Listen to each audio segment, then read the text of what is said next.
그렇게 하면 알로카시아 거의 99% 죽을 확률이 높아져요. 힘들어서. 이제 흙배합이 이제 농장에서 적합한 흙이랑 일반 가정에서 적합한 흙이랑 조금 이제 다를 수 있다고 생각하는데 아예 다르다고 보시면 돼요. 얘는 이런 산반이 완전 이렇게 골고루 잘 섞인 이파리, 이런 개체를 추천드리고요.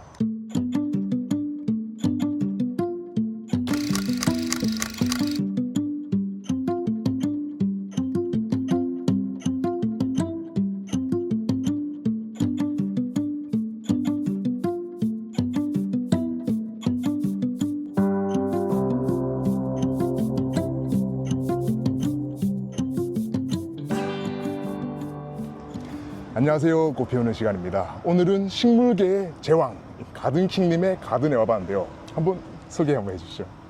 킹아, 안녕하세요. 가든킹입니다. 네. Maybe someday you'll have it your way.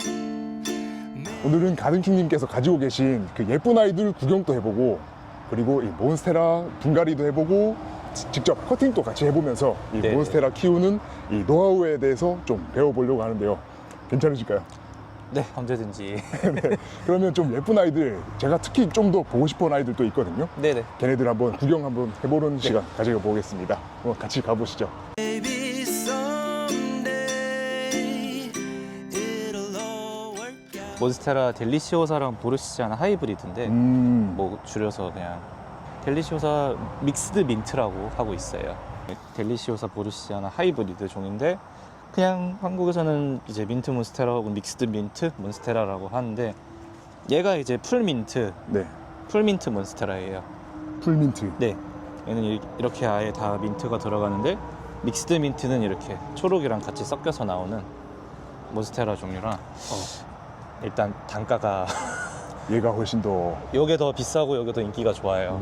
요게 얼마 전에 요거보다 한 단계 조금 작은 크기가 120만 원에 팔렸었어요. 와. 그다음에 되게- 요거는 한 지금 이거는 분양 준비 중인데 65만 원 정도에 분양하려고 준비 중이에요.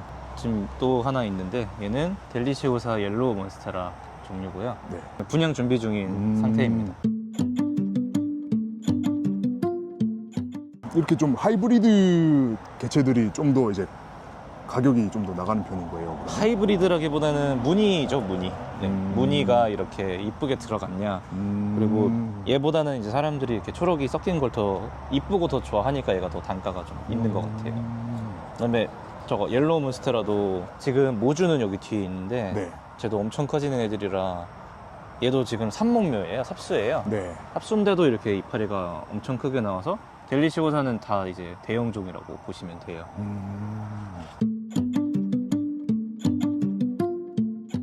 그 믹스드 민트를 봐서 이 민트를 하나 더 보고 싶은데 지금 가든킹님이 만드신 안스리움이 있잖아요. 아, 안스리움 민트킹. 네네. 지금 근데 상태가 지금- 여름이라 네. 조금 여름에는 항상 안스리움들이 안 이쁜 시즌이라 네. 조금 녹색이 많이 차가지고 좀 초록한 느낌은 있는데 지금 저기 뒤에 있긴 있어요. 그러면 살짝 보여주실 수 있어요? 네네네. 네. 이게 지금 직접 이렇게- 품종을 네. 개발하신 파종- 거네요. 파종하다가 운 네. 좋게 나온 애들인데 신엽에 이렇게 얼룩덜룩한 무늬들이 나와요. 뭐 이렇게 신엽에는 완전 이렇게 색깔이 쟤는 신엽이라서 지금 네. 색깔이 저런 거고. 좀 더 그전에는 약간 이렇게 붉은빛이 나요. 아, 모든 잎이 다 저렇게 붉게 시작하는 거예요, 그러면? 약간 붉게 나오더라고요. 아닌 애도 있는데 얘도 민트킹. 그러면 시간이 지날수록 점점 이렇게. 네, 초록으로 가요. 붉게 나왔다가 약간 노란색에서 오렌지빛이 나다가 이렇게 네. 다시 초록으로 가요. 몇 월 되면은 이제 무늬. 겨울이 제일 이뻐요. 12월, 1월 추울 때 얘네들이 추운 걸 좋아하는 애들이라 시원한 걸 좋아하는 애들이라 겨울이 이뻐요. 얘는 키우던 개체 중에 이제 풀민트라고 해가지고 네. 완전히 아예 민트로 나오는 애들이에요. 얘네들은 이렇게 완전 하얗게 나와서인지 많이 느리더라고요. 얘가 벌써 2년 된 개체라 네. 많이 느려요.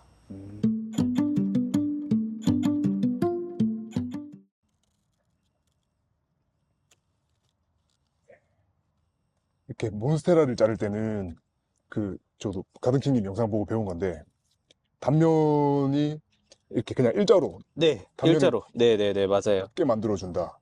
그것도 이제 원래 야생화나 다른 식물들은 대각선으로 잘라요. 그래야 이제 잘린 단면이 이제 표면적이 넓어져서 흙에 심었을 때 여기 잘린 단면에서 뿌리가 나오기 때문인데, 몬스테라나 이제 이런 관엽들은 잘린 단면에서 뿌리가 안 나오고 이런 기근들에서 뿌리가 나기 시작해요. 아니면 여기 뿌리가 이미 나기 시작하죠, 위에서. 네.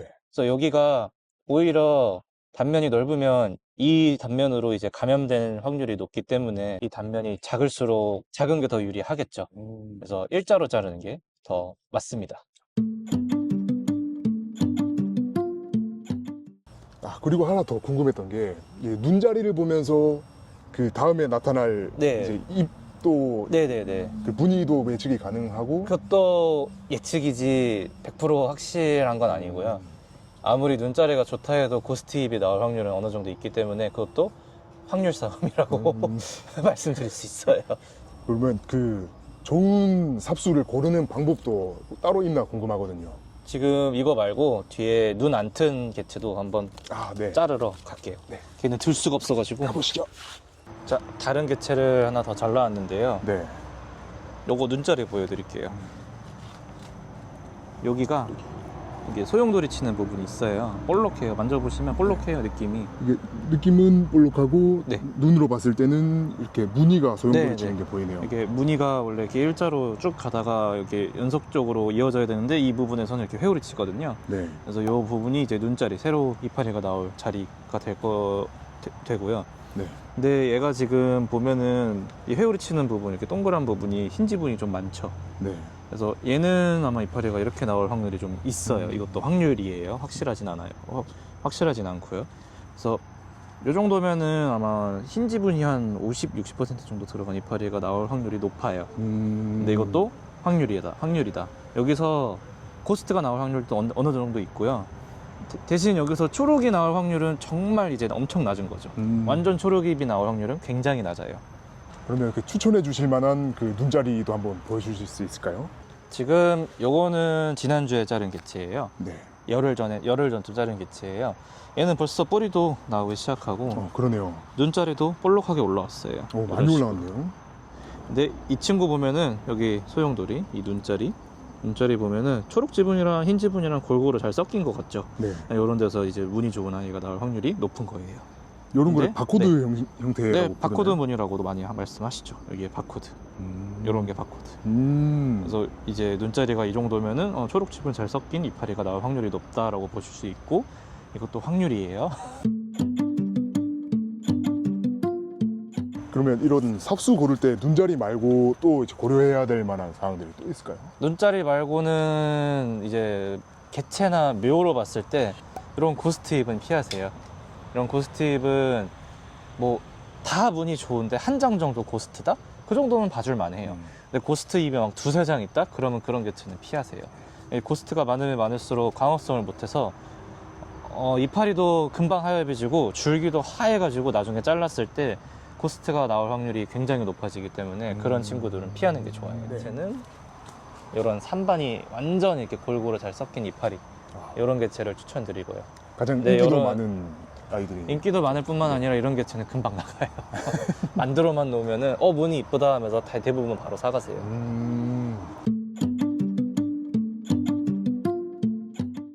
네, 여러분 이제 분갈이를 해보려고 하는데요.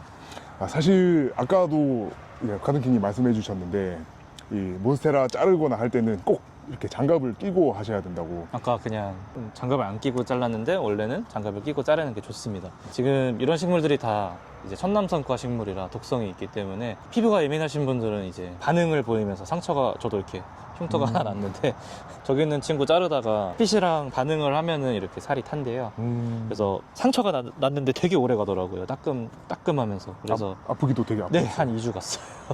아까 잘린 애들이 좀 급해가지고 네. 잘린 애들 먼저 심도록 할게요. 네. 이제 분갈이 관련해서도 제가 되게 궁금한 게 많았는데 네. 이제 분갈이 하면서 제가 궁금한 것도 계속 여쭤보도록 하겠습니다. 그 첫째로 당연히 이제 흙배합일 텐데요. 네네네. 이제 흙배합이 이제 농장에서 적합한 흙이랑 일반 가정에서 적합한 흙이랑 조금 이제 다를 수 있다고 생각하는데 아예 다르다고 그렇죠. 보시면 돼요. 네, 네. 네. 지금 이제 농장 흙인 거죠, 지금은. 지금 농장에서 쓰는 농장 배합 흙이고요. 네. 이런 배합은 집에서 하지 않는 걸 추천드려요. 지금 농장이 규모가 200평이다 보니까 저는 피트모스를 많이 쓰는데 피트모스가 이제 잘 안 말라요. 네. 근데 집에서는 물이 빨리 말라야 되는 상황이고 잘못하면 거습이 오기 때문에 집에서는 이제 일반 다른 배합토나 상토랑 이제 녹소토나 난석은 별로 안 좋더라고요. 네. 뿌리 발달에 방해가 돼서 다크, 펄라이트 이런 거를 많이 섞어서 배수를 더 오히려 좋게 만들고 심는 게 더 좋더라고요. 그래서 피트모스는 저는 피트모스 펄라이트에 코코칩을 좀 섞어요. 네. 이게 코코칩 이제 입자인데 코코칩을 최근에 섞기 시작했는데 이걸 넣으면 배수가 좋아져서 이걸 쓰고 있고요. 농장에서 피트모스를 쓰는 이유는 200평 규모다 보니까 제가 물을 주기가 너무 힘들어서 이제 피트모스가 덜 마르기 때문에 물 주는 수고를 줄이기 위해 피트모스를 쓰고 있습니다. 그러면 가정집에서는 피트모스보다 이 코코피트가 좀 더 적합할 수는 있겠네요. 코코피트가 배수가 좋기 때문에 더 좋을 수도 있어요. 네. 근데 이제 피트모스를 쓰지 말라는 말은 아니에요. 집에서도 이제 피트모스에 오케아타바크 뭐 배수를 많이 좋게 만들면 써도 괜찮습니다. 그 피트모스를 좀 오래 쓰게 되면 완전 그 까만색 되면서 진흙처럼 돼서 네, 네. 그 네. 나중에는 아예 물 주게 되더라도 물구멍으로 그대로 확 빠져나가는 그렇게도 되는 것 그것도 같더라고요. 있고요. 피트모스가 오래되면 진흙처럼 뻘이 되기도 하고 반대로 피트모스를 한번 말리면 네. 그게 이제 그대로 굳어요.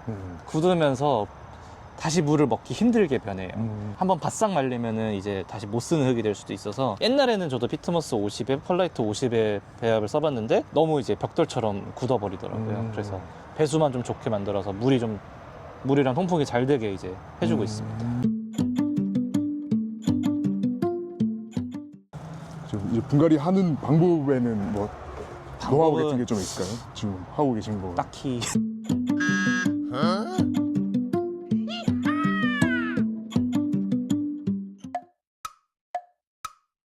이런 식으로 입자루 껍질이 남아 있어요. 네. 이런 거는 제거해주고 심는 게 좋습니다.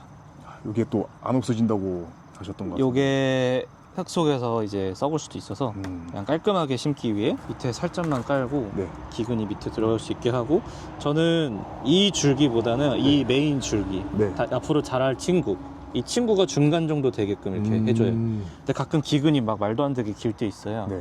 이 정도 길 때 있는데 그 꾸겨 넣거든요. 네. 그때는 그냥 어쩔 수 없이 그냥 들어갈 수 있는 만큼 그냥 심어버리고 얘는 이제 기근이 작아서 네. 이 메인 줄기가 가운데로 올 수 있게끔 이렇게 이렇게 잡고 이렇게 하고 그냥 네 넣어주면 되죠. 이제 흙 높이도 좀 궁금한데요. 흙 높이는 저는 그 간혹 가다가 이 자른 단면은 흙에 닿지 않고 기근만 네, 넣어주는 네. 분들도 계신 것 같더라고요. 그것도 좋은 방법 중에 하나가 이 단면이 안 말랐잖아요. 이 단면에서 물이 증발하면서 이제 말라야 되는데 그냥 바로 묻어버리면 안 마를 수도 있어서 줄기가 무를 수도 있어요. 네. 그래서 위로 살짝 노출되게 해서 심는 게 맞기도 해요. 그게 좋아요. 이 단면에서 수분이 증발할 수 있게. 단면이 네. 아직 마르지 않았다면 네네. 근데 얘는 이미 말라있는 상태라 묻어도 괜찮은 정도의 그러면 개체입니다. 다 말랐다면 흙 속으로 다 들어가도 네, 다 들어가도 상관없는 거죠? 괜찮아요.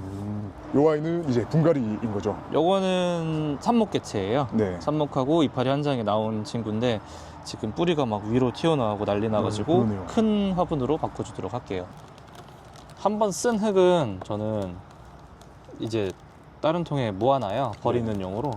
그래서 흙 재활용은 안 하는 걸 추천드리지만 저는 농장이다 보니까 고사리나 다른 거 용도로 재활용을 하는데 재활용하지 않는 걸 일단 추천드립니다. 그래서 조금 밑에 흙이 좀 뭉쳐 있어요. 항상 아무래도 물을 주면은 밑에 뻘 같은 흙이나 입자 작은 흙들이 뭉쳐가지고 밑에 흙은 좀 이렇게 좀 풀어주는 편입니다. 저는. 이게 또 얼마나 많이 털어내 주느냐도 좀 의견이 많이 갈리는 것 같아서 어떤 사람은 아예 털지 말라, 어떤 사람은 아예 탈탈 털어도 된다라고 하는데 둘 다 정답이에요. 둘 다 정도. 네, 알보는 그렇게 크게 예민하지 않아서 탈탈탈 털어서 심어도 되고요. 하지 말아야 할 건 딱 하나 있어요. 간혹 탈탈 털고 물로 헹구시는 분 계시더라고요. 네. 싹 다? 그건 추천하지 않을게요. 샤워기로 막 네, 해서 네, 다. 흙 그런 남김없이. 그런 분들 가끔 계시는데 그건 추천하지 않을게요. 굉장히 식물한테 타격이 많이 가는, 식물 상태가 안 좋아질 수도 있는 이제 행동이기 때문에 그건 추천하지 않을게요. 그게 어떤 것 때문인가요? 이제 털털 털면서 동시에 뿌리를 너무 많이 건드려요. 음. 그러면서 동시에 흙도 아예 100% 바뀌는 거잖아요. 네. pH가 바뀔 수도 있고 비료 농도도 바뀔 수 있기 때문에 타격이 갈 수도 있어요. 그래서 저는 어떨 때는 흙이 너무 안 좋고 흙이 너무 떡지면은 다 털고요. 네. 물로 헹구진 않고요. 네. 이 정도 흙이면은 한 절반만 털어요. 지금 이 상태에서 그냥 바로 분갈이해도 무난한 상태예요. 지금 뿌리가 어느 정도 이렇게 잘 뻗을 수 있게 튀어나와 있고요. 실뿌리들. 얘네들은 실뿌리도 많고 뿌리가 많이 뻗는 편이라 다 털기도 힘들어요. 네. 지금 다 안 떨어지잖아요. 네. 그리고 몬스테라들은 일단 그냥 취향차라고 볼 수 있겠네요. 그쵸. 근데 너무 100% 터는 거는 추천하지 않습니다. 항상. 또 이게 잔뿌리가 잘려나간 만큼 얘네가 또 힘들어한다고. 네. 뿌리가 또 적응을 해야 되면서 다시 자라야 되기 때문에. 저는 완전 흙을 갈아주는 게 막 오히려 좀 마음적으로 좀 그러시는 분들 있으세요. 개운한 느낌? 흙에 벌레가 있을 수도 있고 네. 하다 보니까 그렇게 하시는 분도 있는데, 알로카시아 같은 경우에는 그렇게 하면 알로카시아 거의 99% 죽을 확률이 높아져요. 알로카시아는 뿌리 건드는 걸 매우 싫어하기 때문에. 하나 더 궁금했던 게 질소 비료를 주면 이제 무늬가 사라진다 이런 말도 있잖아요. 그게 질소 비료를 주면 무늬가 사라진다는 말은 사실 아니고요. 질소 비료를 주면 엽록소가 활성화되고 많아져서라고는 하는데, 저 지금 다 뭐 개분도 주면서 질소 비료 팍팍 주는데 아무런 문제 없이 잘 키우고 있습니다. 아무런 문제 없이 잘 키운 지 4년 됐어요. 네. 전혀 관여 없습니다. 아무 상관없다. 아무 상관없어요. 네, 다 오히려 줘야 돼요. 안 주면은 오히려 상태 안 좋아져요. 질소 부족으로 이파리가 작아지거나 아니면은 생장 불량이 나오기 때문에 오히려 비료를 줘야 됩니다. 질소질 비료도 주세요 라는 말씀. 알겠습니다. 그러면 그 요 아이들 관엽이나 그 뭐 알보들이나 그 몬스테라나 네. 그 이쪽 아이들이 좀 주로 필요한 영양소가 어떤 게 있을까요? 다 골고루 필요해요. 골고루 주는 NPK 게. 다 골고루 주는 게 제일 좋고요. 네. 좀 크게 키우고, 무늬종 말고 좀 일반 필로덴드론인데 좀 크게 키우고 좀 멋있게 키우고 싶다? 그럼 질소비를 진짜 많이 주세요. 질소 그냥 때려 부으세요. 때려 부으면 네. 진짜 이파리 한 방에 확 커져요. 그거를 이제 립 점프라고도 하는데요. 립 점프. 이파리가 말 그대로 점프하면서 커진다고 해서 립 점프라고 하는데, 특히 봄에 비료 많이 주거든요. 네. 필로덴드론 초록이들 엄청 큰 애들한테 이제 개분 한번 주면은 네. 다음 이파리가 2~3배는 뛰어요. 그러면 그 집에서 키우는 분들이 좀 가장 좀 필요로 하시는 건 어떤 쪽일까요? 그러면? 네. 몬스테라 같은 경우에는 저는 빛이 중요하다 생각해요. 빛. 얘네들은 식물등 하나 있으면 진짜 잘 자라고 이파리도 건강해지는 게 눈에 보이거든요. 반딱반딱하게 나오면서. 근데 북향이라 해가 안 들어온다? 그러면 식물등 하나 위에 바로 달아주시면 정말 잘 자라요. 그래서 식물등이나 아니면은 빛만 중요하게 해주시면 크게 문제없이 잘 키우실 수 있을 거예요. 그리고 궁금했던 게 그 빛을 계속 쬐주면 이 흰 지분이 조금 이제 감당을 못하고 좀 타버리는 그런 것도 있다고. 흰 지분이 하던데. 타는 이유는 여러 가지 이유가 있는데, 습도가 높아도 타고 습도가 낮아도 타요. 그래서 흰 지분이 타는 건 어쩔 수 없고요. 흰 지분은 타는 건 원래 타요. 원래 타서 정답은 없는데, 흰 지분이 좀 덜 타게 하는 방법은 그냥 제 경험상 중대품이 되면 어느 정도 이파리가 커지면은 그때부터 좀 덜 타요. 오. 단단해지면서. 유묘 때 타는 건 어쩔 수 없어요. 저도 어떻게 해든 다 타요. 똑같아요. 잎 조직이 좀 두꺼워지면서 좀 더. 네, 이파리가 빳빳해지면서 조금 그때부터는 덜 타기 시작해요. 그 흰 부분이 좀 더 열에 약하긴 하죠. 그거는 어쩔 수 없죠. 네, 그쵸? 야들야들하니까 만져봐도 야들야들한 게 느껴지는데, 또 색도 그렇고 이 너무 더우면 또 타요. 생각보다 까다롭네요. 그래서 그냥 집 실내에서 얘가 건조해도 버텨요. 네. 막 뭐 키우는 정도는 아니에요. 집 실내 거실에서 그냥 해 잘 드는 창가 쪽에 온도는 18도에서 28도 사이, 한 23, 4도가 제일 다 집 온도가 그 정도 되니까 네. 그 정도 온도에서 무난하게 키울 수 있는 애라 사실은. 그 얘네가 이제 열대 지방에서 사는 네. 아이들이잖아요. 네네. 그래서 이렇게 습도 높은 그런 환경을 좋아하니까 제가 사무실에 대용량 가습기를 하나 샀거든요.